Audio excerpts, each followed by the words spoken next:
Okay. All righty. So council, it is 6:30 PM on Wednesday, March the 13th. And today we are going to have a work session, the dark sky requirements, and we have our staff here to discuss these items.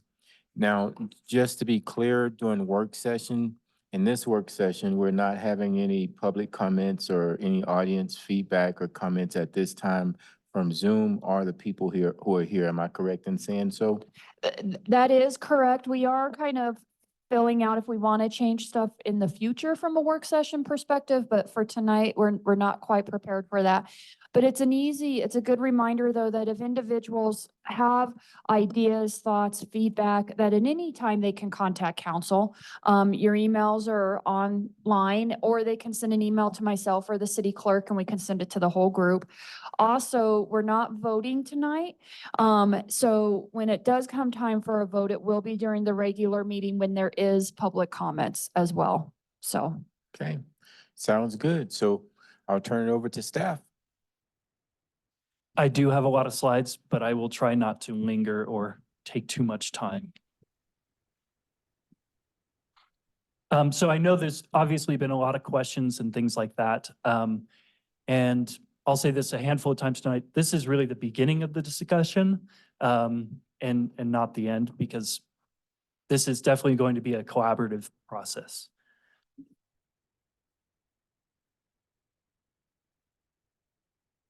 Okay, so just a little bit of overview.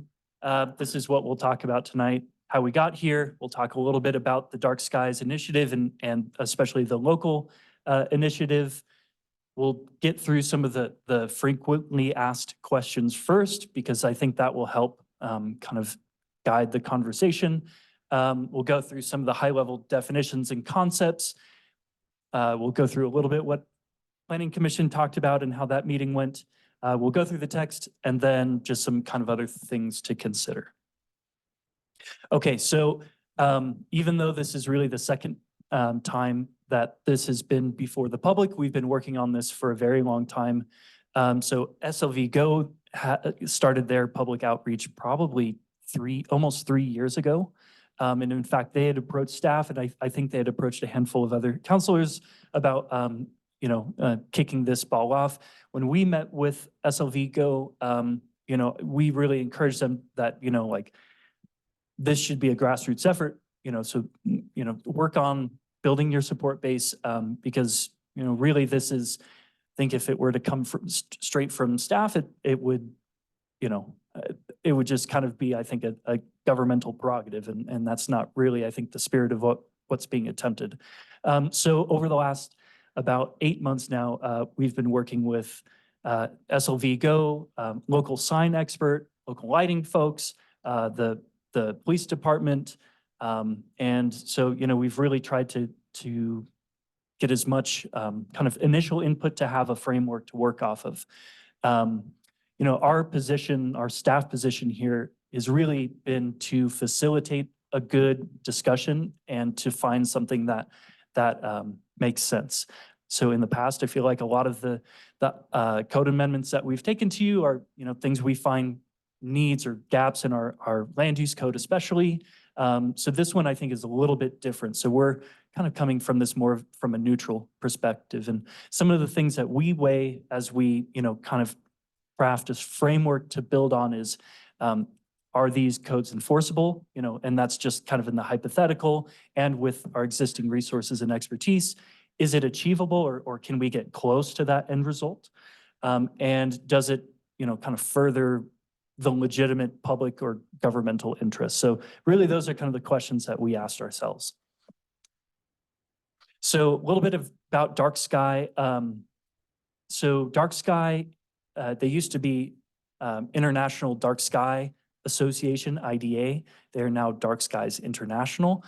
So there's quite a few different programs that they have. Really, their mission is to encourage dark skies, eliminate light pollution, and encourage different locations to adopt responsible lighting practices. So these are just some of the different sort of categories of night sky places, dark sky places. There's dark sky communities, so Westcliff and Silver Cliff are examples.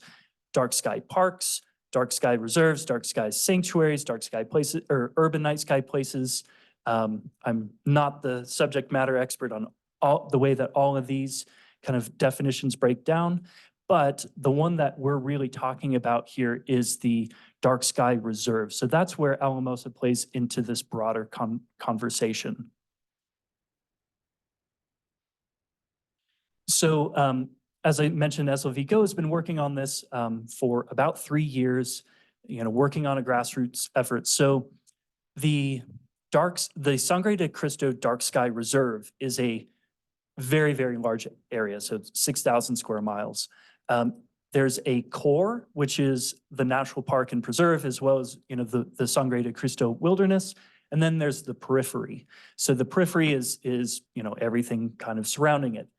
One of the requirements from the Dark Sky International is that your periphery has to include 80% of the surrounding population, which means that Alamosa is really at the center of this discussion for this broader reserve. So that's one of the reasons why this, sometimes we really we'll struggle sometimes, I think, with what dark sky requires as far as to meet this threshold and versus what, kind of what the political will, what the community desires are to make that, make that leap. So there's kind of two sort of, different elements to that discussion.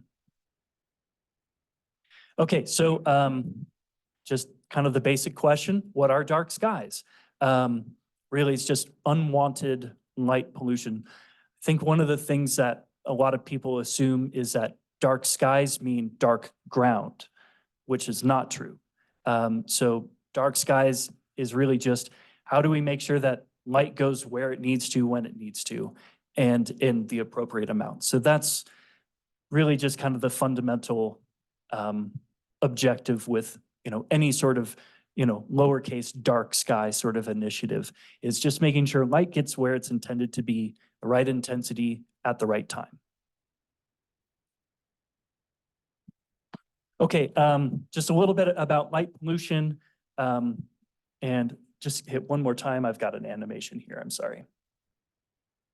So you can see Alamosa. We're kind of, you can't really see it on the screen, but there's this little faint white light right kind of at the end of that arrow. But we're kind of in a naturally dark place. We're surrounded by mountains, so we are sheltered from the Front Range and the I-70 corridor. So we do have a natural sort of buffer for our dark skies. Okay, FAQs. I feel like these are the most important concepts to really hammer home. And so this really does get into some of the weeds as far as what we'll talk about with the language that has been drafted so far, as well as kind of some of the kind of initial sort of gut check reactions that people have when we start having this discussion. So what we've drafted, the way that this would impact current residents is not at all. Really, in land use in general, it's a pretty core tenet for us that, things that are existing have a right to stay existing, and sometimes there's thresholds by which, they have to be upgraded, and that is included. So there is that one caveat. So we'll talk about that tonight. What are those thresholds that where if somebody does some improvement to their property, where, when would they have to upgrade their lights? Are street lights going to be removed? No. So just another thing, this doesn't mean pulling out street lights. For those of you who've been down any of our more recent construction projects like First Street, State Avenue, Victoria, you can see those newer style street lights. They're an LED style. They really have some nice kind of like a recess kind of at the top. And they have kind of a more yellowy orange sort of warm light. And so, I mean, that's great. That's what we want. We have a lot of other different types of light fixtures within Alamosa that definitely don't meet that. But this, proposal isn't about removing streetlights. What about holiday lights? Again, we're not going to be the Grinch and tell people that they can't have their, seasonal lighting. There's some, minor things about, I think a lot of the things are really just about being common sense and, cognizant of your neighbors, kind of, don't have really obnoxious things that are blinding your neighbor at night. But otherwise, really, there's no difference there. And probably the biggest one is, don't fewer lights make places less safe? And, the short answer is the studies are inconclusive. On one hand, if you have better lighting, you can deter criminal activities and you can spot criminal activities. It also enables criminals to, identify potential targets as well. Criminals need light too. This picture up here, I think, is a really, fantastic example of how poorly designed or installed light can be more of a hazard than, a safety net. So lighting makes us feel safe. And I don't think there's any sort of debate about that. But sometimes it can provide a little bit of a false sense of security. Again, because, in this picture is, it looks great. You can see everything, except there's somebody hiding in that shadow that you can't see because there's so much glare. And so, again, this is really, more how do we ensure that we have the right light at the right times, in the right places, directed and in the right intensity. So again, nothing I think will change our kind of human sort of, light makes me feel safe. I think that's a natural reaction for every single person. But it doesn't necessarily mean it is more safe or less safe. And so, again, I do want to just kind of reiterate that this is about putting the right light on the ground and just making sure it's not going up into the sky. So that's really where this draft is attempting to get us to. Okay, so we'll just do a little bit of science, my favorite thing. So there's a lot of different bewildering definitions and units of measurement for measuring light. So there's lumens, there's lux, there's candelas, there's nits, and it gets really hard to kind of, wade into all of the details. So I love ChatGPT, guys. It's a really helpful tool. So I asked ChatGPT, hey, can you please explain the difference between lumens, lux, candelas, and nits? Like I'm a middle schooler. And so this is kind of what it gave me. It's like, okay, imagine you have a flashlight and you can change the brightness and you can use it to light up different things. So the lumens is how much light is coming out of the flashlight. The lux is how much of what's coming out of the flashlight falls on the surface. Your candela is just the measure of brightness as seen by your eye. And part of that has to do with the specific direction. So you can imagine if you're shining a flashlight directly into your eyes, it's going to be different than if you're looking at it from the side. And then nit is a specific unit of brightness for like digital screens. And, one of the things that we learned as we talked to our local sign expert is that, nits, the equipment used to measure nits is very expensive and very specific. So one of the things is we kind of compared what the templates for Dark Sky International wants from their ordinances and what we thought was, made more sense. We converted everything away from nits because it's just a lot easier to follow. Okay, so just a few visuals. You can see on the top left, these are just some examples of, the better types of light fixtures versus the less good light fixtures. And you'll see right below it are some great examples of ones that are right here in our lovely hometown that are not good examples. On the right, this is something that I think, even if there were no changes to the lighting code, would probably just be a good sort of figure to include in general, just because, pictures are really helpful and descriptive. Really, this just shows the kinds of lights that are really, beneficial to have and the ones that are not. I think one of the ones that is very common in Alamosa on the right-hand side, it's on the left side of the right box, second one down. I don't know if Holly can kind of circle over it or not. Go up a little bit and then left a little bit. Down just a tiny bit. Yep, that one.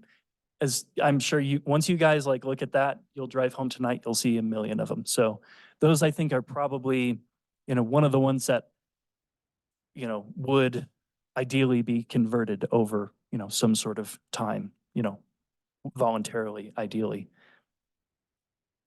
Final sort of definition sort of thing, just some kind of comparisons about brightness as far as lumens, as well as warmth. So that's another sort of concept that you hear.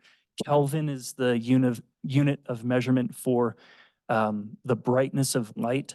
And so the lower the number, the warmer the light, which the warmer, more red end of the spectrum is better at nighttime than the bright kind of white or blue light. And so, frankly, you can see it. If you see a blue light at night, it is much more piercing kind of to your gaze than, a more amber sort of color.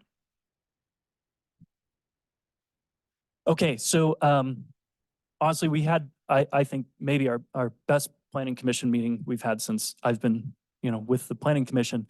There's a lot of great, articulate, thoughtful comments from the public, and I know a lot of them have also reached out to you all. People who are supportive, people who have concerns, people who are opposed to it, as well as people who just want more information.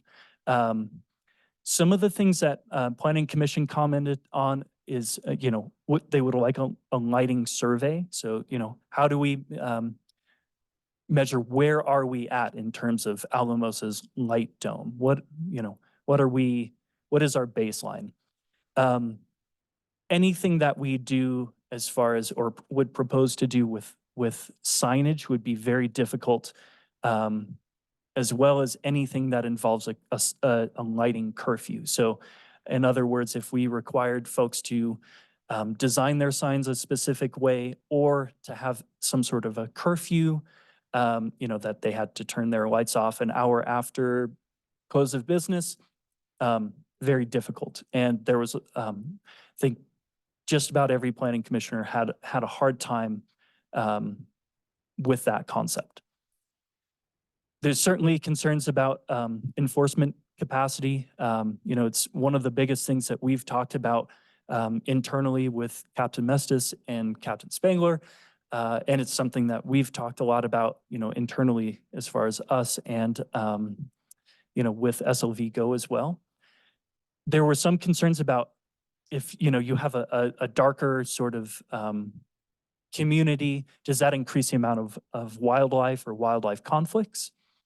There was another comment that I thought was really insightful about the effect on first responders. If they can't see where they're trying to get to when moments matter, that can be a potential, risk. And then there was also other concerns about businesses, their ability to advertise, especially at night. They might be closed, but somebody who might be in from out of town visiting the sand dunes might be driving down Main Street, and if they drive down a dark Main Street and they don't know what's there, there's a concern that there's a potential of lost advertising and revenue. All right, so with that, we're just going to kind of go through the poetry by committee, so the most painful sort of thing. We'll go through all the text that is in the draft. So the black font, that's what's currently existing. The blue is what's new text. The yellow was still discussing. And then we've highlighted the things that are potentially problematic or controversial. And then the changes that Planning Commission recommended, as well as the deletions are in green, and then in red, those are things that are currently in our code that would be removed. Okay, so this was probably, I should back up really quick. There's essentially three places in our code where lighting comes up. One is with signage. The other is kind of a blink and you miss it sort of reference for mobile home parks.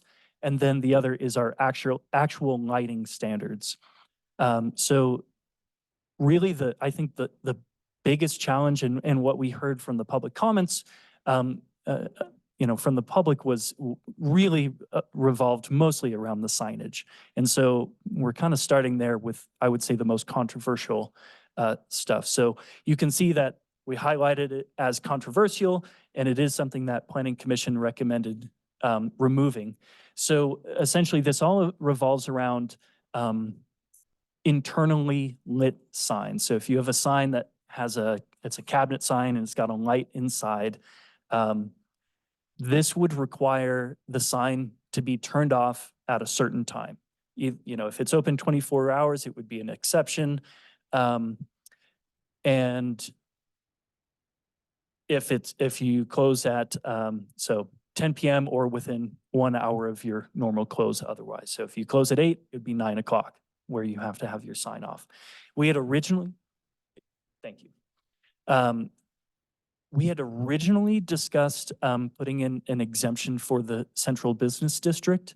That posed a couple of problems from sort of opposite viewpoints.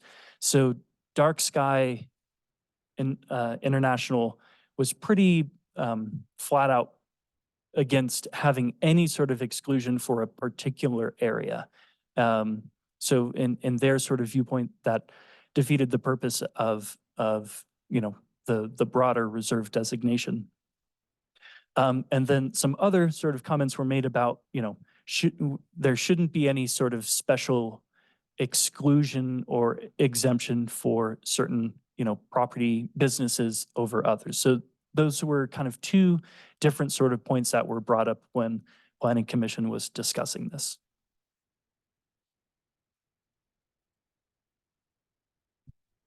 You can skip over that. And then these are the other ones. So the first sort of highlighted and crossed out item is another thing that came from Dark Sky. So this kind of mock-up on the right is really what would be generally acceptable for signage design versus kind of what we allow, which is, there are no sort of requirements as far as how the sign looks. And so what Dark Skies requires is that you have an opaque or at least a dark colored background, and so that the image or the display of the sign is really what's shining through. So, in other words, the home store, you really have the white text, which would be shining through the rest. I think we had problems with this internally for a couple of different reasons. One is, how do we make when we say a light colored background versus a dark colored background, those sort of subjective things can get really difficult, especially with signage.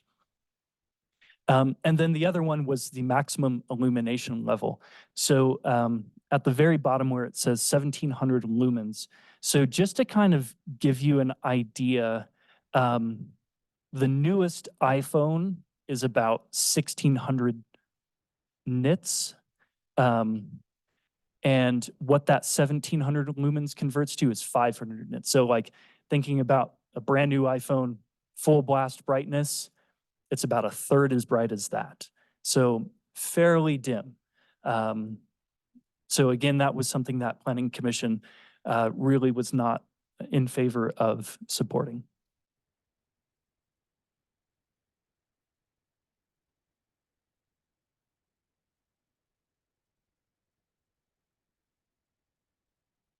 Okay, so as far as electronic message centers, really most everything is already in the code. The ones that are added in blue are, kind of fairly common sense. The number 6, which is about how long your image can be displayed. Again, these are sometimes some difficult to 2 and 4 sorts of things, but really the idea is that you don't have these rapidly changing sort of images on these electronic message centers. So an example of that would be like at the depot at 6th and State. So that's an electronic messaging center. Another thing, this was again that 1700 lumens sort of cap or 500 nit. So again, very, very dim. Number 8 is actually was added, but it already complements what's already elsewhere in our land use code. So that really doesn't change anything. It just kind of makes something more explicit. Number 9 is that it was actually something that our local sign person suggested instead of having that brightness sort of scale, is that there's a way for it to be automatically dimmed. So again, fairly common sense. And these are provisions that would be, if these sorts of things were adopted, they wouldn't apply retroactively unless there was some sort of provision in this that required them to. Really, this would apply to new signage. And when we do a permit review, it's just something that we would be required, we would require, and we would just double check that they have.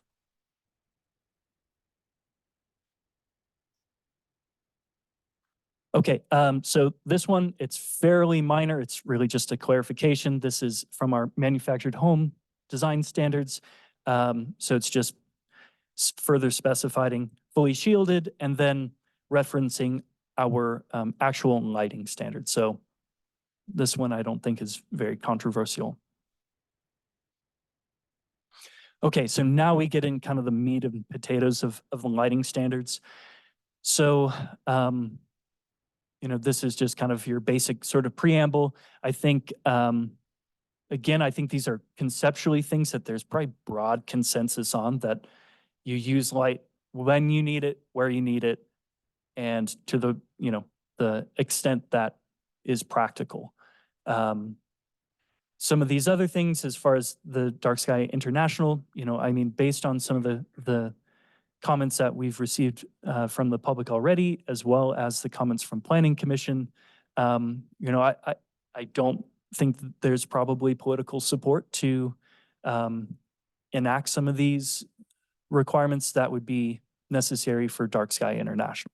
So, you know, some of these things, I just want to put that out there, is, you know, some of those things we've already covered are big red lines for Dark Sky International. And so, you know, I do just want to call that out. And Deacon, just to clarify in my layperson terms, when I was talking to Rachel, it was, well, what if we're good with this and we're good with this, but this one piece we just can't get comfortable with? There could be something that one piece is then means they don't get the designation. Like there are the hills to die on for that certification, that if we don't do it, it could prevent the certification. Is that correct? Yeah, spot on. Okay. And, you know, a lot of these discussions with DSI have happened, you know, in conjunction with SLV Go, because they've really been spearheading this broader effort. And, you know, I don't think I'd be speaking out of turn to express some of their frustration, because sometimes, you know, it would sometimes take weeks for us to hear back and get, you know, some feedback on something that we might propose that, you know, hey, would this be acceptable? Or would this be acceptable? And it would take quite a long time, and we would hear a no, and we might follow up with another idea. And I think sometimes some of us felt, especially SLV Go, that the goalpost was kind of moving a little bit during this process as well. So those are some of the kind of behind the scenes dynamics that, you know, we were trying to balance before we brought this to Planning Commission. And, you know, just kind of want to lay it all on the table there. Okay, a lot of this blue text is from the sort of template ordinances or other communities who have this sort of designation. And so, you know, there's a lot of text on this slide, so I really don't want to read it all to you. Really, the first subsection A just says that new installations have to comply with the new regulations. If you're switching out bulbs or doing regular maintenance, that's fine. You don't have to comply with the new requirements. There's specific exemptions.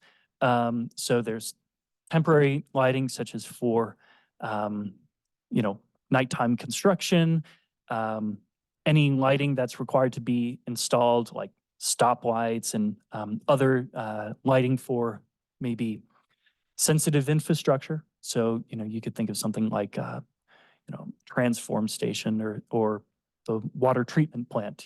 There's some exceptions carved out for that. String and bistro lighting, so our nice, lovely lights downtown, those would be exempt. The low voltage landscaping light, so the ones that are along the pathway. And again, just kind of putting things on the table. There's oftentimes you have to draw a line somewhere, have clear expectations. But that 18 inches above the ground level, nobody has time to go out and measure. And I'm not going to be out there at 11 o'clock at night on somebody's front walkway to say, oh no, that's actually 19 and a half inches, so it's got to go. I mean, there's kind of a reasonability nexus here, but you also have to have a clear enough standard to give direction. Lighting that's incidental, customary, holiday light. So that's really the exclusion that's in there. And really that 1/2 of a foot candle, that's another sort of measurement we really didn't talk about, but that is just, again, if you have these really, really bright Christmas vacation lights and it's, very, very obtrusive to your neighbors, then we have a way to quantifiably say that, hey, this is a nuisance, please dim it down or tone it down or turn it off. So pretty common sense sort of stuff. And then the other thing that we had carved out was an exemption to seasonal and decorative lighting. Again, originally we had put central business district. Based on planning commission's feedback, we changed that to, businesses fronting Main Street or properties fronting Main Street. And really that was all of the changes that planning commission had requested to see. So pretty much from here on out, all the things that you will see, had unanimous support from planning commission. This last one, letter C, that's something we'll talk about in a little while. Those are just establishing what are the thresholds when you do something, when do you have to come into compliance. Okay, just outlining some of the prohibited things. So, floodlights, laser lights, a lot of this stuff is fairly obvious. Flashing or blinking lights, except for seasonal holiday lights. Anything that might confuse somebody because they think it's a traffic signal. Mercury vapor lighting, that's a specific type of lighting. Floodlights. Again, I think some of this is pretty common sense stuff. I don't think it's terribly controversial.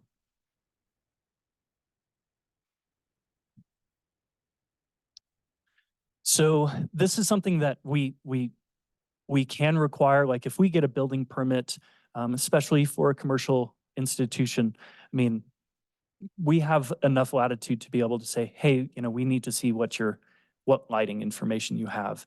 This is something that we had pared back quite a bit from the original Dark Sky Initiative template language, because it was like a photometric plan and all this stuff that is, pretty, we just don't have the local expertise to do that sort of stuff.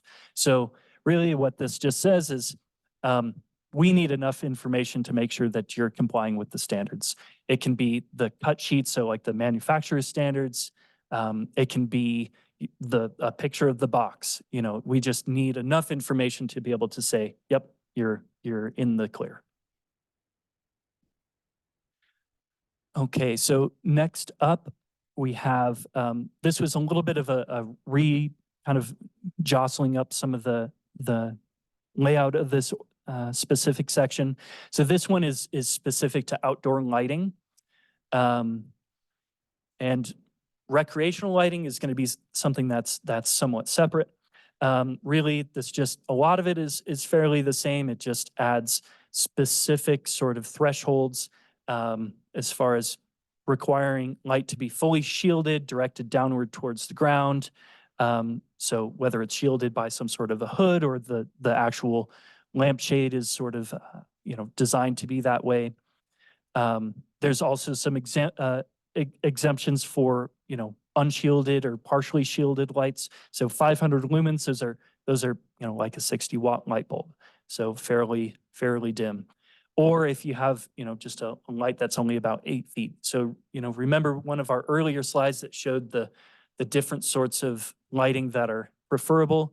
You know, lighting that's here at 8 feet, you know, that's not especially projecting up into the air is, I mean, that's kind of the sweet spot of light because it illuminates the ground to what you can see. Maximum heights for freestanding fixtures. So, you know, we didn't have any standards for residential heights. So 15 feet, I mean, you know, that's probably about the height of this back part of the chamber here.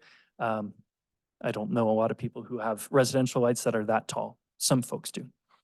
And then maximum illumination level. So really this just sets a cap for a property, you know, at 5,000 lumens per acre for a non-residential or an apartment complex, and then 25,000 lumens per acre for residential uses. So these are just tools in the box for us to be able to evaluate larger scale sorts of things. So, and again, this is for new developments. Okay, so a few more things. We talked about color temperature. So this just says, okay, new light has to be on that warmer end of the spectrum at 3,000 kelvins. Adaptive controls. So that's another thing where it's, whether it's a motion sensor or it may be a timer or, you know, some sort of a dimmer switch. So essentially this would require outdoor fixtures to have something like that. So whether it's motion activated, you know, a lot of folks have those in their driveways or, you know, on their front porches, or it's on a timer, or it, you know, can automatically dim.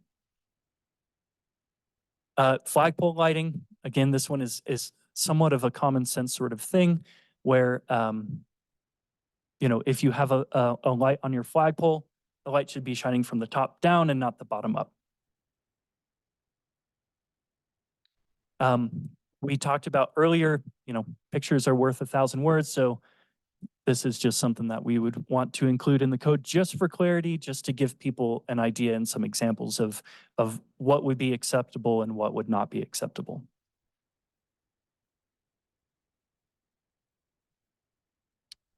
As far as outdoor recreation, it's in its own sort of separate category. You can see a lot of stuff is already existing, not much really changes. You know, one is just really just clarifying that the light should be appropriate for the task. So if you're playing glow golf at night, you probably don't need a whole lot of light. Kind of defeats the purpose. But if you are playing a, you know, nighttime football game, you know, you need adequate light for that. The curfew thing, and this is something that we also kind of struggled with, you know, how do we enforce this? Where does the line get drawn? You know, these provisions only apply to new developments. So in most cases, I think this curfew is already pretty self-enforcing. You know, you go to the Carroll Park and the tennis courts there, they have an automatic switch. So it shuts off at night, I think at 10 o'clock. So these are sorts of things where new installations would have to have these sorts of timers built into them. And I think this is fairly self-regulating. Greenhouse lighting, not something we have, not something we anticipate either, but if we were to ever have one of those sort of greenhouses you guys often see going north on Highway 17, essentially it's just like you have to have blackout curtains, so it's not this orange orb in the middle of a field. All right, that's really kind of the bulk of the rest of it. This just is our existing thresholds for when there's a public safety issue or a nuisance issue. I would say in the last 4 or 5 years, I think I've gotten maybe 2 or 3 specific calls where I go out at night after, you know, planning commission or city council, and I've got my little meter and I go to the property line and I make the measurement, and, you know, it's kind of cut and dried whether or not something is a nuisance. So none of those thresholds would change. adding a figure, again, just for clarity. What is light trespass? It's just when you have light that's spilling over onto somebody else's property. So we did have a situation a couple of years ago where we had a commercial use across the street from a residential use, and they had those wall packs that are really common.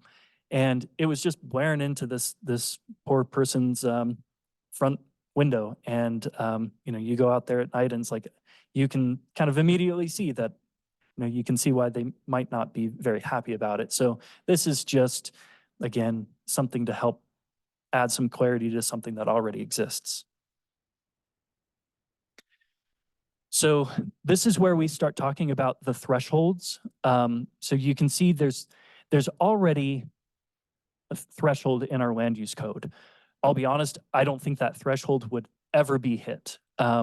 Essentially, the only time it would be hit is if you are knocking down a property and starting from scratch, in which case you would have to come into compliance anyway. So when we thought about this, we wanted to be really deliberate, and we're certainly open to any suggestions as far as when should lighting be upgraded. And I think the general concept that we were approaching this with is, okay, so if one of the objectives is to protect our night sky, then we should try to, whatever our maximum illumination, our light dome is today, let's try to keep it there. And over time, through as properties come into compliance voluntarily, or if there's upgrades, that it gets better where light is just directed down at the ground and not into the sky. And so we thought that there were probably two different categories. So residential uses like single family homes, duplexes, townhomes should probably be treated differently than commercial uses, multifamily, and vertically mixed uses. So that's where you have a commercial on the downstairs and a residential on the upstairs. And so what we did is we said, okay, if your building is expanded by more than 20%, so let's say you have a 1,000 square foot house and you add a 200 square foot addition, or you add a 200 square foot garage, that's when you come into compliance.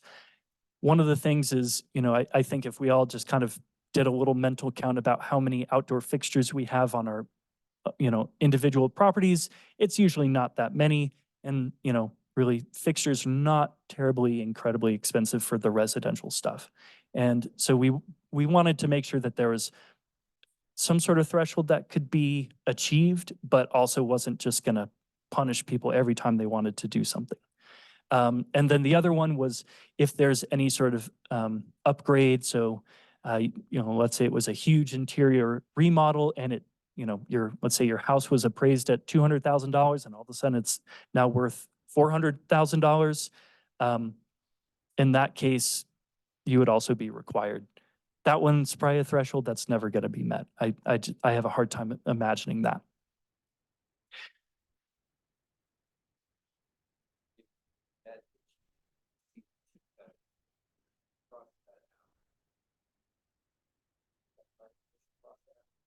I think that was us in our original draft.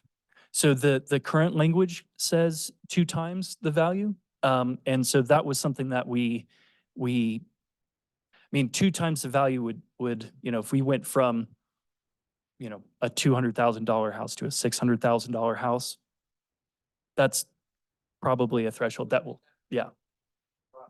And Eric, if you could speak into the mic so those on Zoom can hear you. If you leave it crossed out, then it's just that your new or upgraded building exceeds the original value before the upgrade. It seems like that trigger would Oh. be met regularly. Yeah, I think that is a very good point.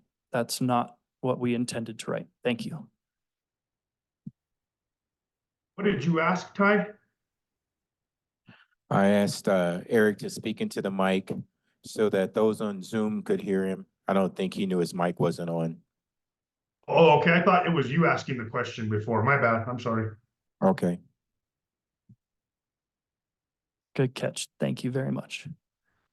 As far as the non-residential and multifamily, again, this is something where we wanted there to be a manageable threshold, but also understanding that commercial lighting it can easily be substantially more of an investment, whether it's parking lot lighting or, you know, the lighting that's on the exterior of your structure.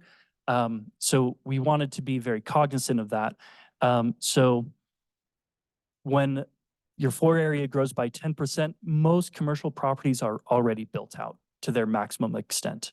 And one other thing that kind of is a little bit of a buffer on how much a commercial property can be built out is as soon as you start to expand, you also have to, you know, consider things like additional parking or additional landscaping. So most commercial properties don't have that much of an area to grow anyway.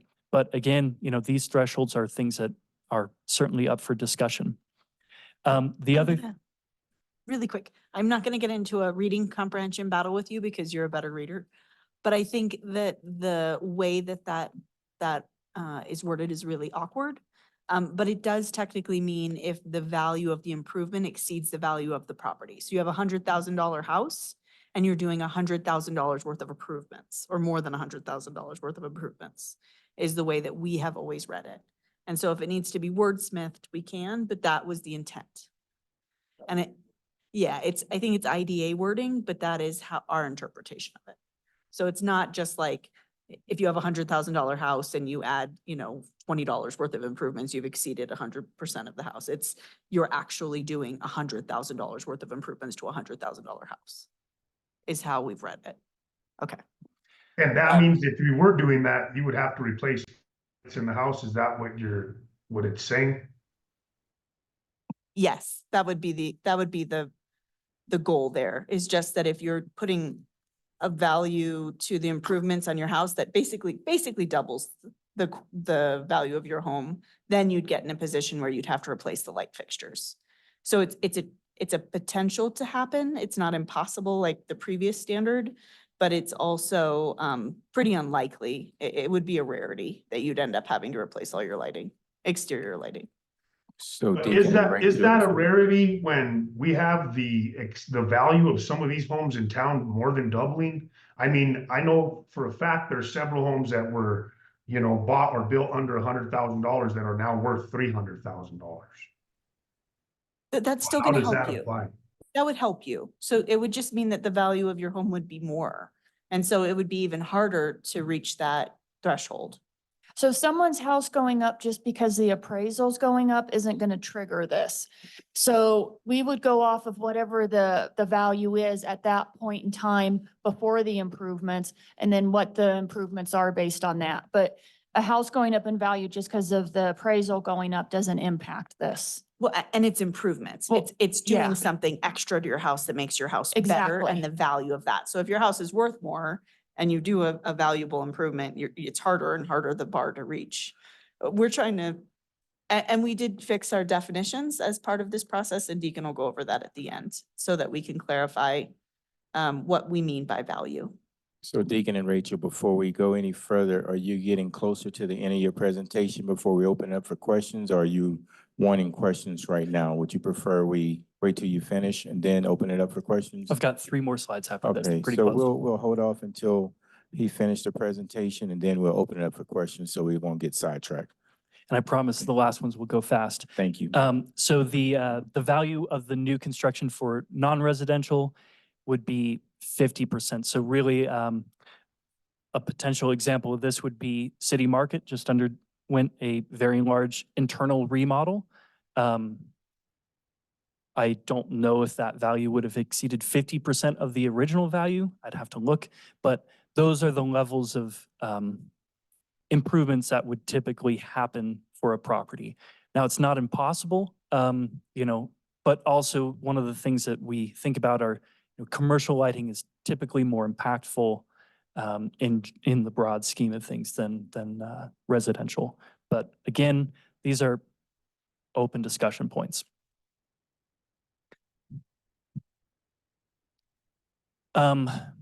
This next section, I'm just going to gloss over it. Nothing's changing. So it's when there's a change of use or if there's a property redevelopment.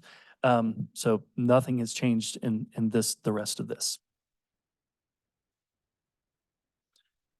Two definitions we thought were important to add, or excuse me, calculations. How do we measure how bright something is? And then value, as Rachel alluded to, nowhere in our code was it determined how do we assess how much is value. So it's whatever the county assessor has, or somebody has an appraisal they want to use, they're welcome to use that as well. Last one, just adding some definitions. So what is fully shielded light? It allows no emission above the horizontal plane. And lighting, just basic sort of definition of lighting. And then adaptive controls, we talked a little bit about that. So it's something like a dimmer switch or a timer or a motion sensor. All right, so this is the last slide. These are some items that we think are important to consider in the broader context of this discussion. Whether it's voluntary or mandatory, are there incentives that we can do to help particularly businesses to retrofit, because they would bear the brunt of the costs, especially if the signage sort of provisions were included in any adopted ordinance. So one of the things that we've kind of kicked around in our heads is like, okay, if there's you've got a project and they are going to be retrofitting light fixtures, that they can get a reduction on their building permit fee, for example. So that's just one idea. Law enforcement concerns and challenges. I mean, the big thing is, we had that conversation a few months ago about reactive versus proactive. And, a lot of these things would require proactive enforcement if anything were to be applied retroactively. I mean, really the reality is I think the way that this would function is that we get a call or a complaint and, one of us in development services would go out, do some measurements and, confer with code enforcement on whether or not we would issue a notice of violation. So I think that's how it would work in practicality. But we do want to be really cognizant that these sorts of ordinances do require enforcement. And if we can't do it on the front end with permitting, it's a lot harder for those who are in the field.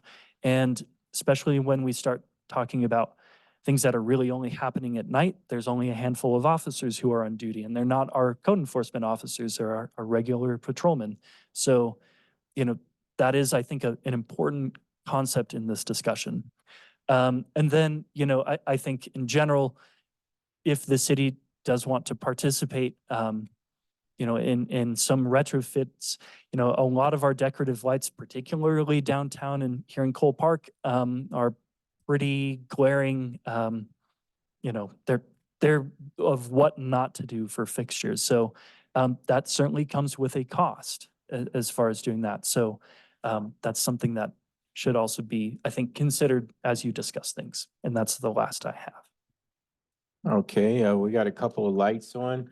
We're gonna go with Councilor Hensley, then Councilor Carson. I mean, not Councilor Carson, Councilor Vigil, Jan Vigil. Go ahead, Councilor. So I'm sure I have many questions, but the one that did come up as you were talking about residential, obviously one of our real pushes, and it's kind of already a cost prohibitive, is obviously the smaller dwellings on people's properties, adding. So how would this affect that if somebody's really trying hard to help with the housing crisis, but then this is just another added expense to that? So it's just something it made me think about, because obviously at some point we're hoping construction goes down a bit, but it is always going to be, boy, just that challenge. Good, okay. All right, Councilor Jan Vigil. Thank you, Mayor. You're welcome. So a few things. This was in your first few slides of so this is stemming from the sand dunes? Sort of. So the Sand Dunes is already a dark sky park. And one of SLV Go's initiatives has been to enhance the dark sky park by making it a reserve, which would be a bigger area, which would be centered around the park, but the park is already established and protected with, sort of what's already in place. And Alamosa, you said, is on the periphery of the reserve. Correct. And if we say no to this, does it affect a budget? Does it take money away from anything, or does it affect the sand dunes? What? I don't have a good answer for that. That's one that I would want to talk to SLV Go for. So I'm not an expert, so that surprises me. So my assumption would be if we say no, what Sand Dunes already has in place would not be impacted. Correct.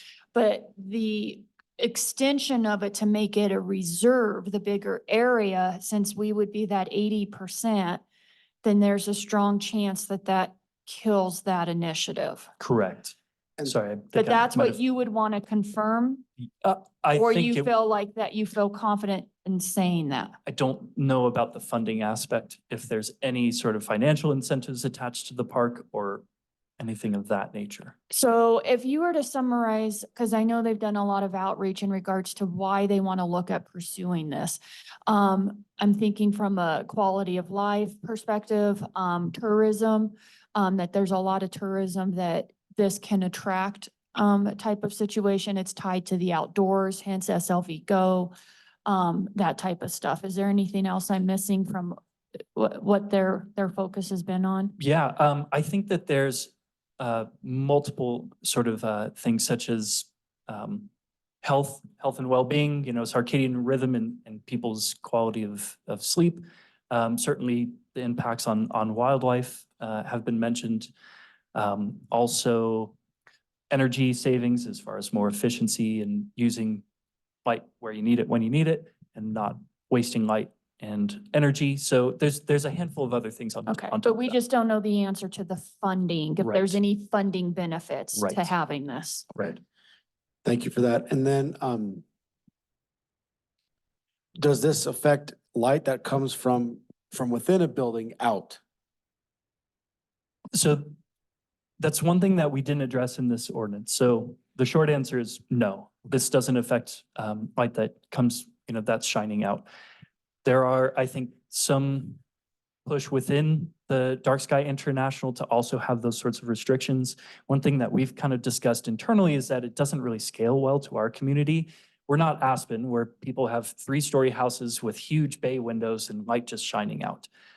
So for that reason, we really didn't discuss any of that because it's not really perceived from us as being a major component of this discussion. And you mentioned in one of your first slides too, is getting a study and you wanting to know from DSI, like what is our current light? What'd you say? Yeah, our light dome. Our light dome, okay, so our current light dome, is it okay? Like, would we be meeting the standards of DSI with where we're at right now? So from my understanding, with getting the designation, that would be something that has to happen as a part of the broader initiative. So as a part of the Sangre de Cristo Reserve, having all of your local governments have dark sky lighting policies or ordinances in place is only one piece of that. One of the other things is a light survey that would actually say, like, here's your light dome, and then establish sorts of benchmarks on and timeframes on, getting those things down. There's also things such as demonstration projects. So there's some other sort of details that are part of that broader initiative. Okay. And then my last question, I'm sorry, Mayor, is it goes, now this is on your very last slide, is like if we were to go with something like this, I think the city should be a leader and we should address our lights first. Especially here in Cole Park and the decorative lights that you talked about and stuff like that. Those are my thoughts. Thank you. Okay, thank you, Councilor Yanavihil. We'll go to Councilor Carson. And then after Councilor Carson, we'll have Councilor Dominguez and then Councilor Krebs. Ready? So first question is, I think that SLV Go does need to talk directly with the Sand Dunes. The sentiment that I got earlier in the day was, they kind of feel like it'll take away. from their reserve status. At least that's what I heard a couple of people that were in this meeting. Well, I mean, you can shake your head. No, I'm hosting a meeting for them right now, and they said that in the meeting. So, I mean, that was the opinion of people. I'm just saying it's probably a good conversation to have. That's all I'm saying. Especially if nobody in the room knows that it was had or not. Secondly, have the numbers been run? Have you run the numbers as to what it would cost us as a city to become compliant with their dark standards, with their dark sky standards? And if not, that would be something that'd be interesting to see. And so Deacon, correct me if I'm wrong. So since it doesn't require you to go back, there's not necessarily a cost. The cost would come if we then decide to be a leader in this and start swapping out our fixtures. Is that correct? That's correct. Okay, so now my last question is, what is the positive gain to the city? Like, what's the positive to the city as a whole, I guess? What's the reasoning behind doing this from a city standpoint? I think the argument that's been made by SLV Go over the last few years is primarily the tourism aspect. They've concentrated on a lot of the different benefits, but being one of the few reserves in the country and because we have naturally dark skies that are, they have done some measurements and I just don't know what they were off the top of my head. But they are sort of exceptional night skies as they are now, would make us a destination for people that do dark sky tourism. So I think that's kind of the bulk of it. And then it ties in obviously to the recreation and the public health and wellness angle. But I think that's been the bulk of their goal. And that's why Visit Alamosa has actually paid for a lot of the outreach they've done and a lot of the public education campaigns, is because they really do think there's a strong tourism element. I do know that the park, when they got their dark sky designation, and it was partially because the county changed our land use regulations, although the rules were less strict then. But some of their outreach changed just to promote the park. So Fred Bunch used to always say half the park is after dark. And so I think that they've expanded a lot of their offerings based on their designation, and it's increased visitorship to the Great Sand Dunes. Thank you. Okay, thank you, Councilor Carson. So in this order, we'll go with Councilor Dominguez, Councilor Krebs, and Councilor Henson. I just have a couple questions, around the acceptable and unacceptable lighting. I just want to make sure to misunderstand you. When you said some of the old box lightings, like on commercial buildings, they would have to be replaced, or only new developments can't put them? Correct. Only new developments. Or if they invest and make changes that trigger those things they went over at the end.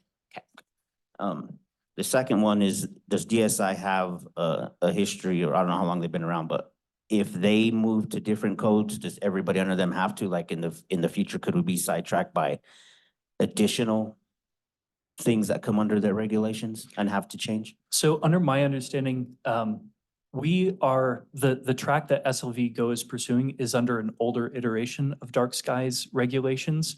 And so their standards are getting more and more strict, but they don't apply retroactively to the ones that are established. So if this reserve would be established, it's under their 2018 guidelines, I believe.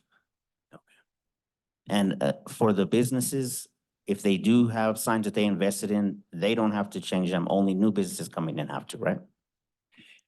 Unless they do improvements. Correct. Or Okay. if you all wanted to adopt, regs that would require them to.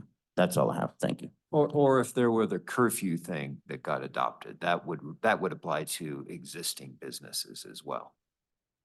So that's probably an important point, because is that one of the items where we probably did receive some feedback about concerns, is since that curfew is not a retro kind of consideration, it's here's a curfew, it applies, correct?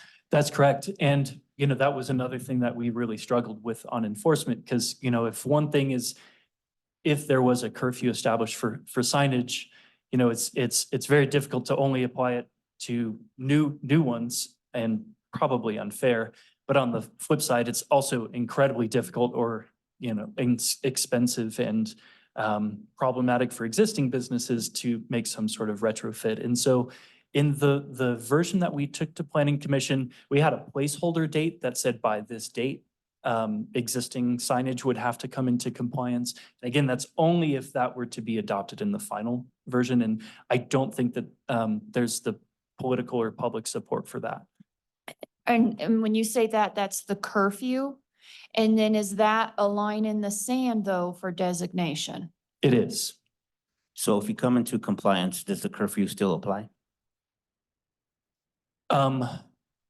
There would be no, I guess it depends if the final ordinance would have a curfew or not. So if it did involve a curfew, then yes. So I we think have that would probably be a fine line for businesses that affect marketing strategies is if they need to put a timer and shut off because of older lights, we understand that. But if you come into compliance with and investing in new signs and they're very pricey, the curfew still goes. So there has to be some underlying explanation around that, I think, for businesses to understand where they stand on this.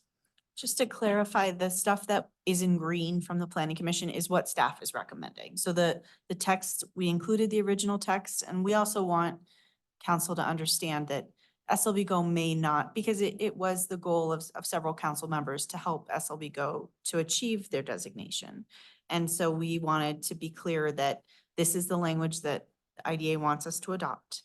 And Planning Commission doesn't agree. And so this is the language we're bringing you. And if we don't get the designation, this is partially why. But staff isn't recommending the curfews. We don't support it basically because of the feedback we've gotten from the DSI, public. right? It's a whole nother structure. Thank you. Okay, so we're gonna have Counselor Krebs, Hensley, and Carson. Thank you, Mayor. Welcome.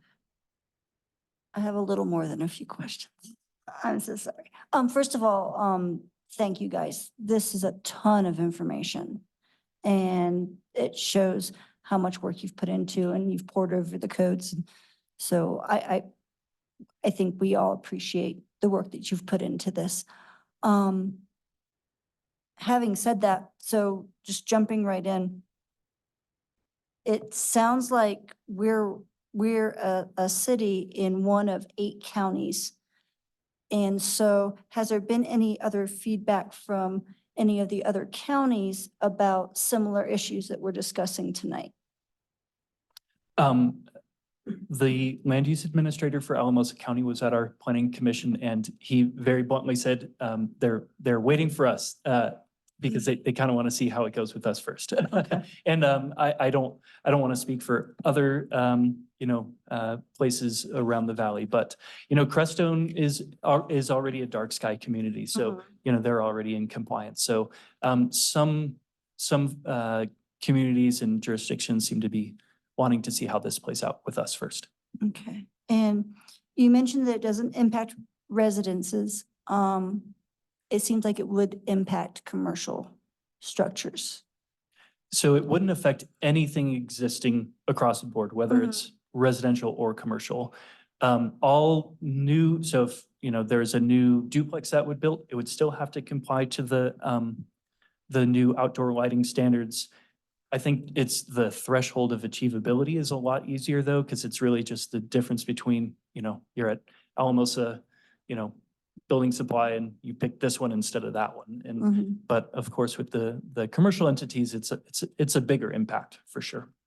Okay. And you mentioned at the beginning, that Westcliff, for example, was one of the cities that have successfully adopted this. Have we made any overtures to them on what some of their blockages were?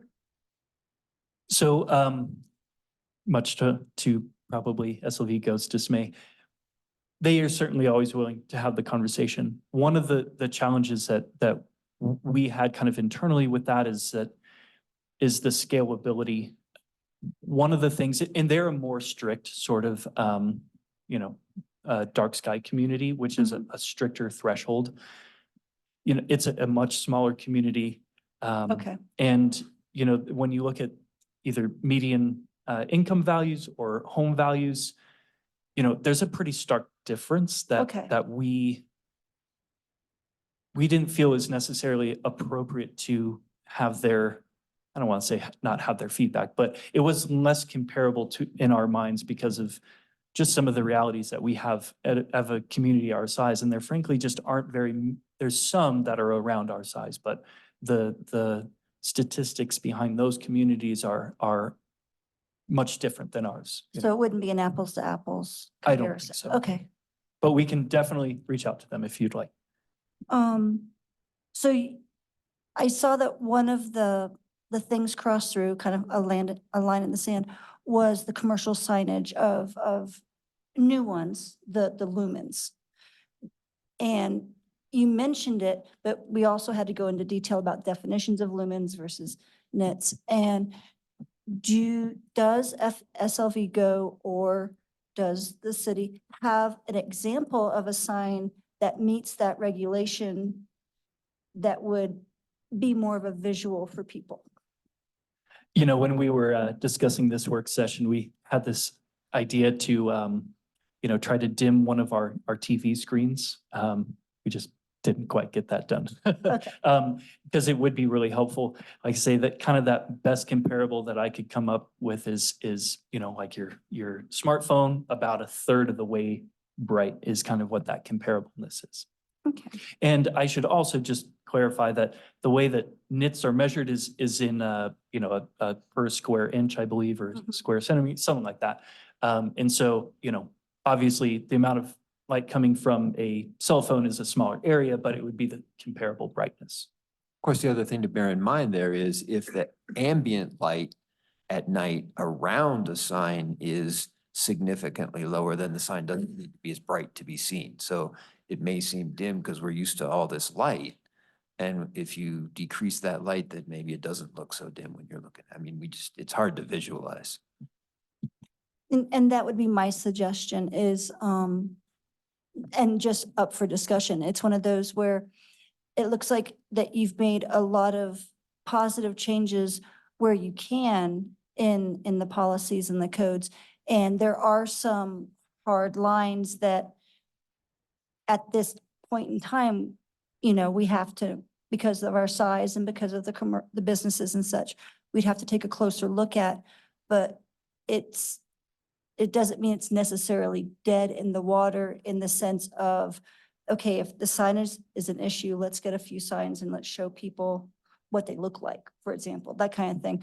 And so along those lines, is SLV Go looking for a drop dead decision from us, or are they just looking for us to start initiating steps toward the eventual goal of it?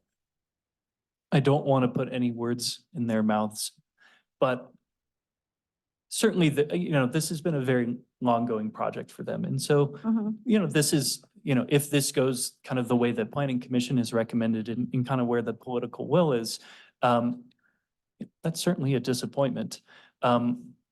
You know, in my private conversations, I think one of the things, and you hit it on the head, is that I think it is very appropriate to have realistic, real-world examples for people to see.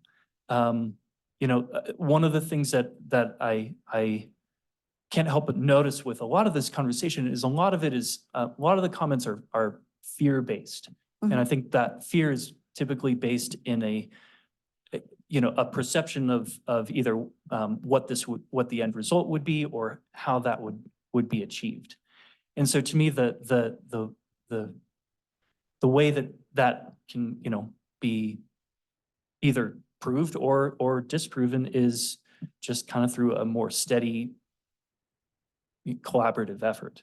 And so, you know, I think if there isn't political buy-in to get those things now, I don't think that's a line in the sand for SLV Go now. I think it's an opportunity for a much longer discussion and more work, frankly. Yeah.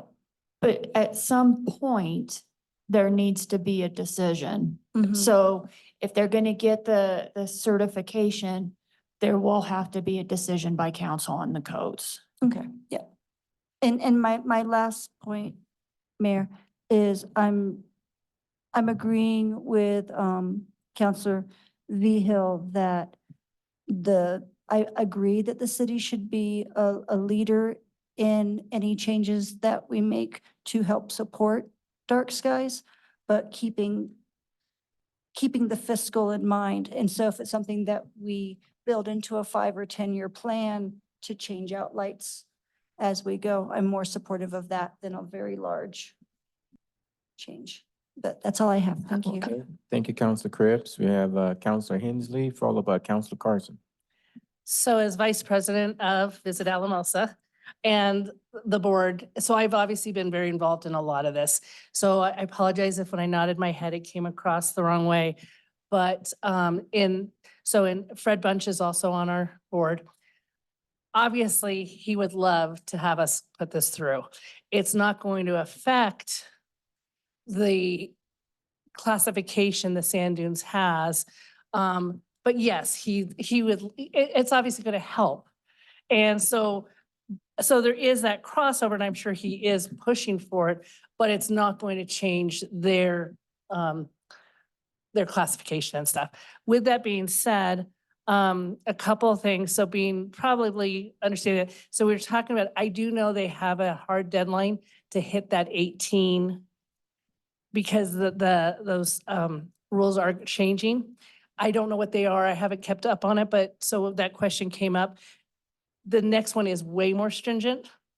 And so with that, to hit that 18, there is some sort of cutoff that we have to do. And I think there is some pressure on that.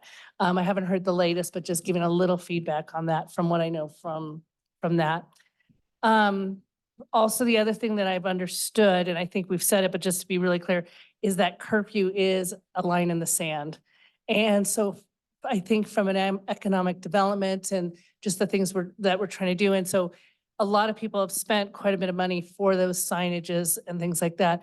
And so it's unfortunate or too bad that they can't, because I think like where everything is sort of grandfathered and it allows that time, but it feels like that might be one of the biggest hurdles in regards to the decision. So just a little bit of, and again, I'm not claiming to know everything by any means, but just maybe have that little insight because of being on the marketing board. Thank you, Counselor Hensley. Counselor Carson?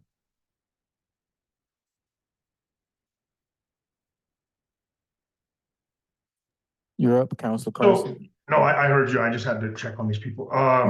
So that was one of the things that Liz said just now. I just wanted clarification because it felt like it got lost in translation, but the curfew is not a new project item, right? It's everybody from day zero or day one that we start the dark sky initiative designation. That day, the curfew is implemented, and any business who's had a sign like people that have put up these new fancy signs will have to turn them off at that time, right? So DSI gives us some latitude as far as like an implementation or an amortization period. So it wouldn't be like the next day, everybody's got to be dark. There is a date. So whether it's 5 or 10 years down the road, and that would be if that was included. But it Yeah, does no, that's not what apply I'm saying. What I meant was if, for Counselor Carson, the minute though it's in the code that says it does go into effect. So if it's 1 year, 2 year, 5 year, it impacts all businesses. So not Yeah. just new ones. It's all, and I think that's what you might have been asking. yeah, when there's the drop dead date, it affects everybody, not just new people is what I'm saying. Correct. Okay, yeah, that is kind of concerning. And again, that is, just to clarify, Liz, you said that is a line in the sand, and if we don't agree to that, then we don't get the designation. And it's something that I pushed back a little bit on with them, in our discussions. And again, it was a little bit difficult because it would take a long time to get a response. But, one of the points that I tried to make is that, there's this overall goal. If the overall goal is to decrease light pollution, if this is the line in the sand, and I was very direct with them, I said, this will probably, be a breaking point for the community. If that means that these broader initiatives aren't successful, like, doesn't that really kind of harm the overall objective of dark skies? And it was frankly a double down on the, no, it's a line in the sand for them. Okay, I gotcha. So one more thing, or two more things. In regards to the exemptions, I do agree that, I mean, or I don't know if you guys were on the same line as me, but there's a lot of things that apply to the central business district that is only, you know, they're a benefit that the CBD gets that the rest of the city or businesses don't. So it would really be unfair to have a reverse thing where they're, you know, omitted and then everybody else is bound to this regulation. That would be completely out of line. So just putting that out there. And then from an energy conservation standpoint, one thing that I want to put out there for staff to think about in future projects is we can't say that we're going to use less energy by doing something like this and then install 20 more high-speed chargers that are going to impact our grid at an exponential level and use more electricity in 30 minutes than a whole city block does. And I get that may be kind of weird to some people, but the science behind it does show that. You put in a high-speed Tesla charger, it puts a bigger impact on the grid than almost half a city for that short period of time. They suck a lot of energy up. So we got to find that balance. And if we're going to look at that balance and really think about that as being part of our mantra, then we got to consider it across all the spectrum. So I'm just putting that out there. That's my personal point of view. Thank you. Okay. So I'm gonna make some comments now, if it's okay. I don't see any other lights on at this time. So Deacon and Rachel, if you don't mind, could you speak to a couple of concerns we received in the forms of letters from some of the people this week? One of them, a comment was made, a person was in Sedona, Arizona, to where that community had some like dark sky community, to where when they were at their hotel, they had to pull out flashlights to navigate around the hotel. Can you speak to the dark sky reserve requirements, and will we have people having to use flashlights to get around town? I certainly hope not. It's not our intent. You know, our intent is not dark ground, it's dark skies. And, you know, I don't know where they stayed. I've been to Sedona and it's, you know, it's pleasantly dark, but it's not unnavigable. And that's just my own personal experience. So some of the concerns that were brought up in that letter was that they felt unsafe with the curbs and sidewalks. So you had mentioned to us about a lot of the lighting that's 8 foot high, it's designed to shine down. So does it appear that it's going to have any effect on the sidewalks or curbs or people tripping and falling over street curbs? I would say it wouldn't have an adverse effect. And I might even go farther to say that proper lighting is more safe than bright improper lighting. You know, again, if you're in a place where there's a lot of glare, if you're walking against traffic, for example, and have a lot of headlights coming at you, that's a very bright situation, but that's not necessarily safer. And you know, may invoke some tripping hazards. So I think it's easy for us as human beings to say, oh, bright is safer, because I think it makes us all feel safer, but it doesn't actually necessarily make you safer. It can be more dangerous and it can be safer. Okay. And we won't have fewer streetlights. There won't be fewer lights. There will just be lights that point at the ground as opposed to pointing out or up. Okay. And then in other letters, there were comments about the potential financial burden on the businesses having to retrofit certain lighting fixtures that they may have. And I noticed that you all put on the last slide, maybe entertaining incentives. Can you elaborate a little bit on that for those who are listening from the business community right now?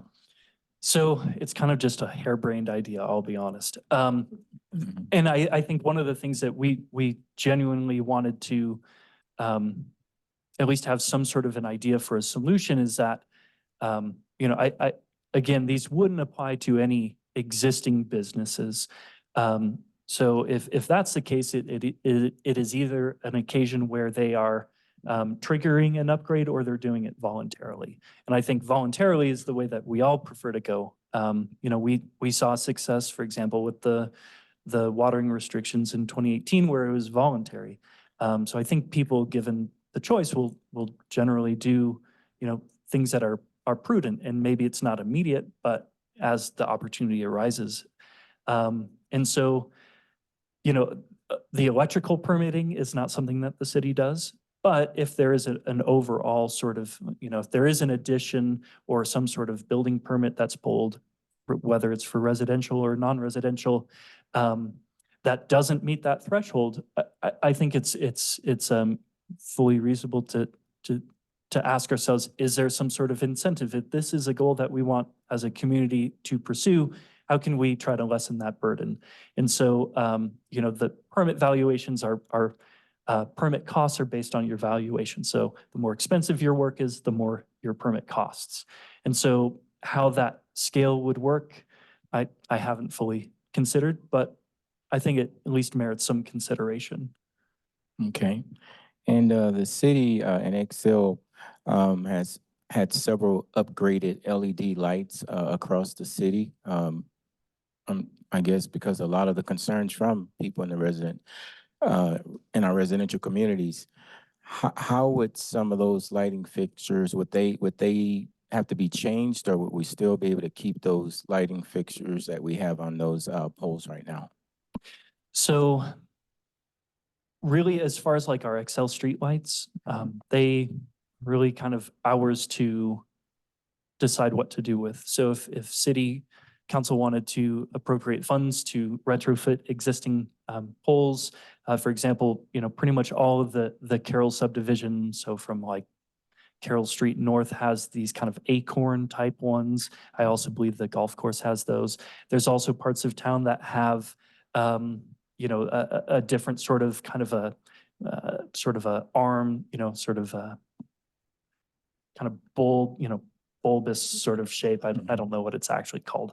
So, I mean, those are things that I believe a few years ago, city council, you know, had quite a few that were upgraded. And I imagine that's still the same point. I think they were upgraded for savings, for LED, because they were not LED.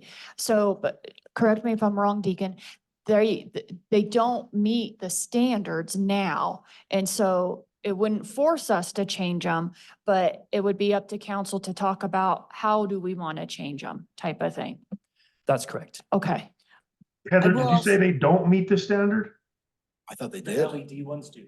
Oh, Yeah. Yeah, the LED ones do meet the standards, but the older styles don't. I'm sorry. Okay, 'cause, Okay. yeah, you can drive down those streets and see them, and they're exactly like your images, the lights that we put in. So that works really well.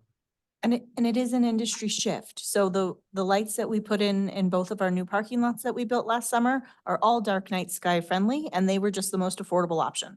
So we won them both ways.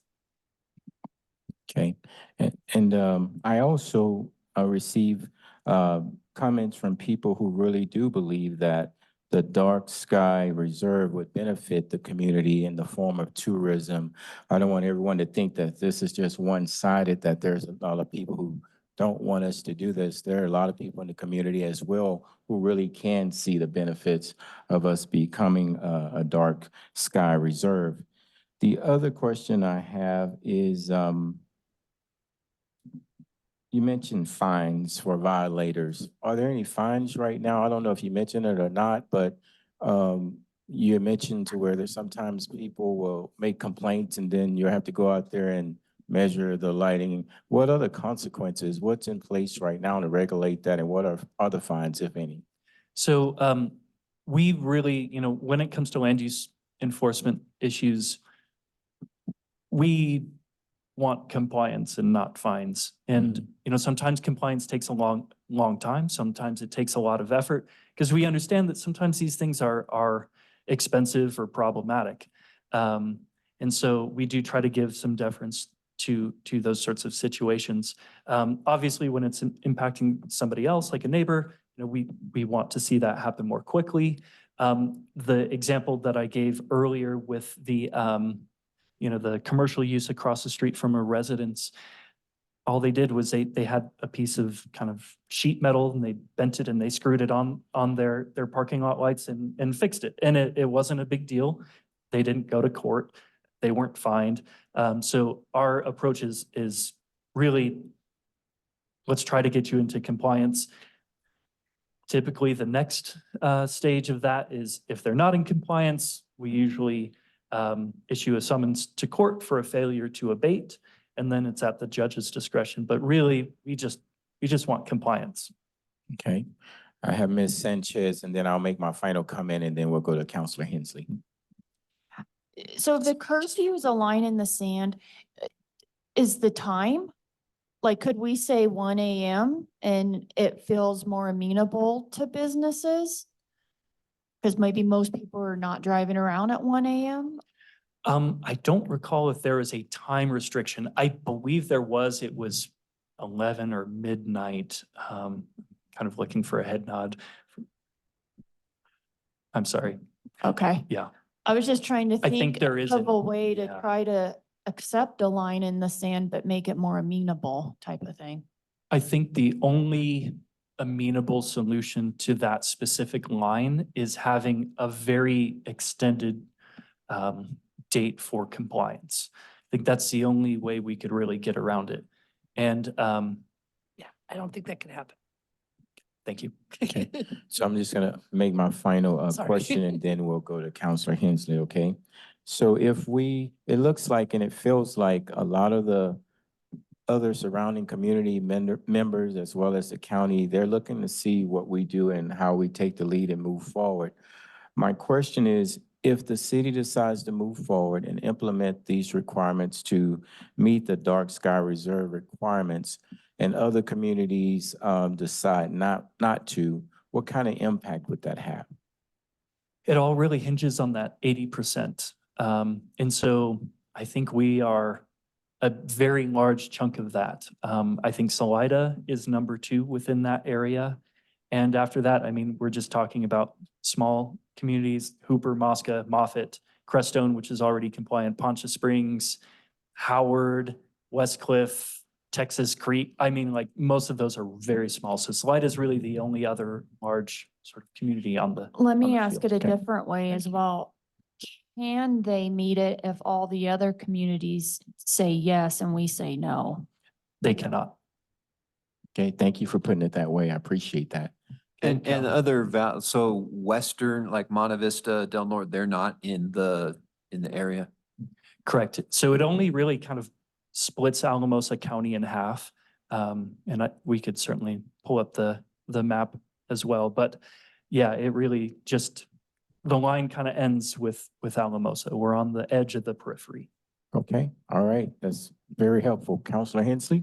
I just wanted to ask, just to cover, because there's things I don't want to assume. So from the police side, are there concerns? Are there things that you're thinking about or your group that maybe we hadn't even considered?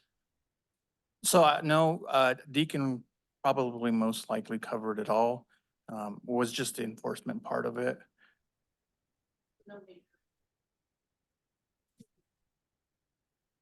Okay, I don't see any lights or hand raised, so my question to you all for council, what do we need to start doing or being prepared to do next? What are the next steps?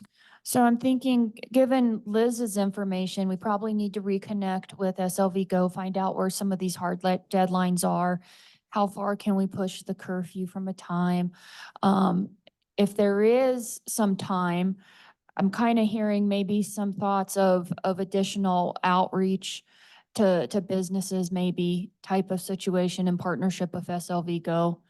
But depending on what that hard deadline is, will dictate when we have to bring something before council so you guys can vote yes or no. Mhm. Am I answering that correctly, Deacon? And So, can I just add, because since it's based on what I said, can you double check that? Because it has been a little while since we've talked about it. So these were facts that I had that could have changed. So I just want to make sure it's not because Liz said. and in this next meeting that we have, do you all feel it's important to have a SLV Go representative here to talk on behalf of that? Or you feel comfortable with the information that you all are receiving? Well, we'll be at a regular meeting, and Okay. so they can obviously speak at the public meeting, but if council desires to have a bigger presentation, then we can put them on the agenda. Okay. Rachel, were you getting ready to say something? I was just gonna maybe make the point that you've made a few times, that if ultimately, I think that, and based on the conversations I've had with Mick and Danny at SLV Go, is that if ultimately we can't reach that bar and we can't go over that line in the sand, any improvements we make because we have exceptional dark night sky quality, any of those things help protect that for future generations and help protect what we have. So even though I'm never that eager to do any more enforcement or adopt more regulations that make more work, I do think that even if we can't do some of the things that IDA wants us to do, adopting some of the regulations that are palatable to our community over the long term will have positive effects in protecting what we have. So even if we may not be successful in that effort, just the overall adopting what we're comfortable with to try to get steps towards still preserving that, if not improving it. And they understand that, and they do.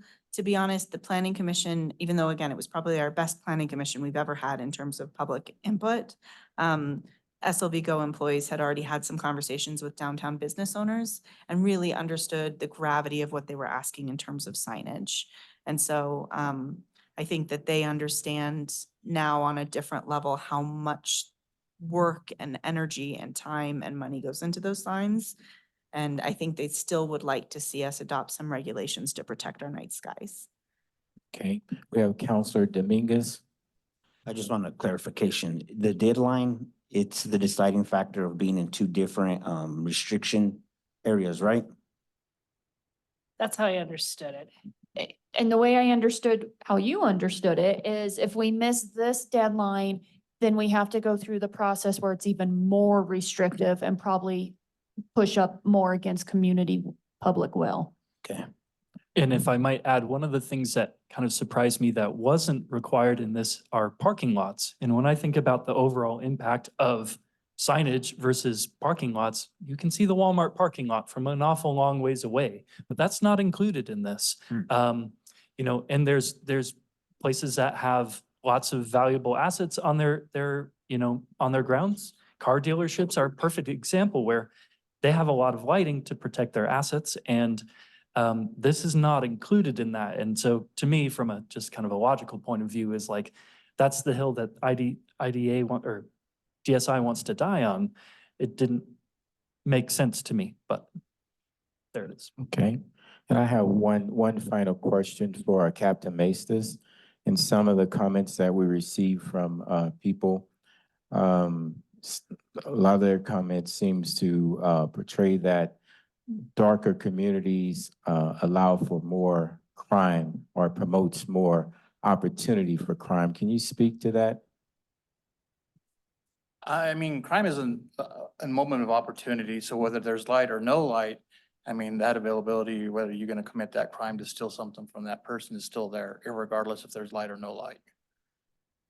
Okay, so with people assuming or assuming that if we implement some of these things, now it's just opening up for people to steal more items and take advantage of our community, is that something you think is valid?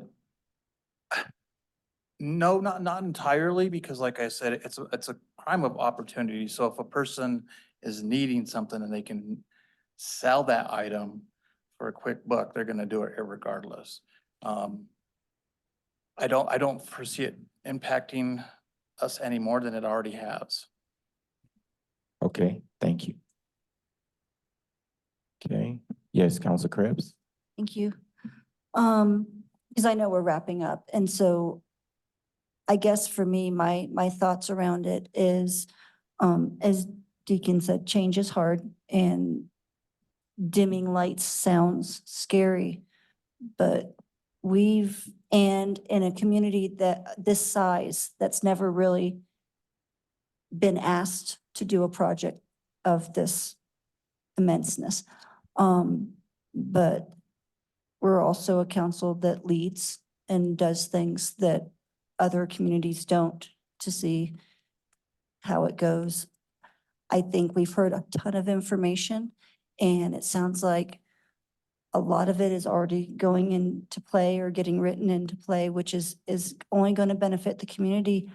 My ask would be the hard lines, if we can just flesh them out a little bit more and get more details around them to see if there is any wiggle room in some of the, in some gray areas around it, to see if there's a possibility of it. That's, and if that means coming back to the table just to talk about items 1, 2, and 3, because everything else was okay, I'm okay doing that. Okay, and I believe Eric has his light on. Yeah, Deacon, could you put the map back up? Because I hadn't really paid attention to it. And then I started to look at it a little bit more. Oh, is it Holly? Okay, Holly, could you put the map back up? So the short answer is that it follows the Rio Grande until it gets to Alamosa, it goes around Alamosa. and Right, then it no, I follows just 17. wanted it up to ask my question, just as an illustration. So when you look at that, Alamosa's on a little thumb sticking out in order to include it. So if we didn't meet the dark sky reserve requirements, that isn't, I mean, you can adjust the map and carve us out very easily. It's kind of like gerrymandering. What? So the DSI requirements wouldn't let you just carve around us because it's inconvenient for, that we don't want to participate. Well, but it Is carved it out. because to we're part of include the us. Santa de Cristo National Heritage Area? No, it just comes from DSI's requirements that you can't go around a community. You can't purposefully avoid a community in order to get it established. Right, Does but that we make would sense? just be straightening the line out so we're not gerrymandering to include us. If you want to argue with DSI, go for it. We will. Okay. I think I'm- Counselor Krebs' comments are very pertinent, and I wondered the same thing. But I think that we could probably come up with a question list that's very, very, very straightforward. And it hits all of those things, because I feel like we've asked all of these questions, and so is SLV Go. We've asked them again. And sometimes the answer is sort of unclear, and then also takes a long time to get an answer. And so I think we can make them really plain questions and then bring the actual responses from the dark sky thing that I keep calling the old name. And get their answers and bring them to council. Because I think we all have the same questions, and those questions have been asked, and the answer has always been no, but maybe we can simplify the question. Mhm. Can I guess I'll add, because we did too, and I think, and so I'm going to say it in very much my terms, it feels like that these new regulations and then even the new stricter regulations, it's that idea of no wiggle room. It really is that idea that this is how it needs to be for us to move forward. And I'm using this in my terminology, but it felt also sort of that idea of, unfortunately, some of those lines, they're just, and I think it had to do, I'm going from memory, is it's a larger organization that's now sort of overseeing it when it switched its name versus, and I think there's more that international side of it versus, but again, I'm going a little bit from when we had those discussions, but those were some of the challenges. And I remember that Alamosa and I think Salida were a huge part of it because of the populations and them being right there, so they had to be included. And again, this is my way of. how it Thank, was- thank you, Counselor Hensley. Thank you. Oh, okay, Counselor Carson has his hand up. I didn't see it with that map up there. I just wanted to ask the group. Thank you. Does that seem punitive to the sand dunes and to the reserve? I mean, that they must include us, or they don't get the designation, the reserve designation at all. I mean, it just seems almost, it seems not almost, it is extremely forced, and that, that just kind of irks me, that it's like, if you don't comply, then you're out. And so to me, that kind of does stink. Just putting that out there. Thank you, Counselor Carson.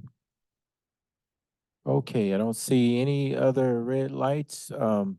Want to thank staff again for all the hard work that you put into this and reaching out. Thank SLV Go and everyone who participated and for sharing this information. And looking forward to further discussions in future meetings. Okay, if that's it, you all get 15 minutes back to your life. Thank you. Thank you.